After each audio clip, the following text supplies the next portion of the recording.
Team India star all-rounder Deepti Sharma సరికొత్త చరిత్ర సృష్టిస్తోంది.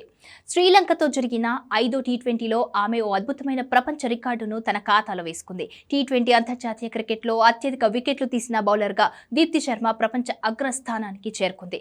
మ్యాచ్కు ముందు వరకు దీప్తి శర్మ, ఆస్ట్రేలియా పేసర్ మేఘన్ ఘట్ ఇద్దరూ 151 వికెట్లతో సంయుక్తంగా మొదటి స్థానంలో ఉన్నారు. అయితే తిరువనంతపురంలో శ్రీలంకతో జరిగిన చివరి టీ20లో నీలాక్షి డి సిల్వా వికెట్ తీయడం ద్వారా దీప్తి 152వ వికెట్ను తన ఖాతాలో వేసుకుంది. తద్వారా మేఘన్ ఘట్ను వెనక్కి నెట్టి ప్రపంచంలోనే అత్యధిక టీ20 వికెట్లు తీసిన క్రీడాకారిణిగా నిలిచింది. దీప్తి శర్మ సాధించిన ఈ ఘనత కేవలం మహిళా క్రికెట్కే పరిమితం కాలేదు. పురుషుల, మహిళల విభాగంలో కలిపి టీ20లో 150 వికెట్లు తీసిన తొలి భారతీయ క్రికెటర్గా ఆమె రికార్డు సృష్టిస్తోంది. 132 మ్యాచ్ల్లోనే 152 వికెట్లు పడగొట్టి చరిత్ర సృష్టించింది. దీప్తి కేవలం బౌలింగ్లోనే కాదు, ఆల్రౌండ్గా ప్రదర్శనలోనూ తిరుగులేని రికార్డును తన ఖాతాలో వేసుకుంది. అంతర్జాతీయ టీ20 క్రికెట్లో 1000కి పైగా పరుగులు, 150కి పైగా వికెట్లు తీసిన ప్రపంచంలోని మొట్టమొదటి క్రికెటర్గా దీప్తి చరిత్ర సృష్టించింది.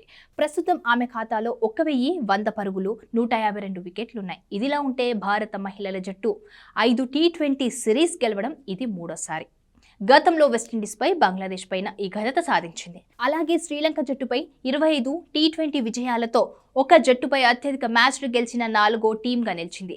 ఈ సిరీస్ తొలి 2 మ్యాచ్లు విశాఖలో జరిగాయి. తొలి టీ20లో 8 వికెట్ల తేడాతోనే, రెండో మ్యాచ్లో 7 వికెట్ల తేడాతోనూ భారత్ గెలిచింది. ఇక మిగిలిన 3 మ్యాచ్లకు తిరువనంతపురం ఆతిథ్యం ఇవ్వగా, 3వ టీ20లో 8 వికెట్లతోనూ, 4వ మ్యాచ్లో 30 పరుగులతోనూ విజయం సాధించింది. సిరీస్లో 236 పరుగులు చేసి టాప్ స్కోరర్గా నిలిచిన ఓపెనర్ షఫాలి వర్మకు player of the series award దక్కింది.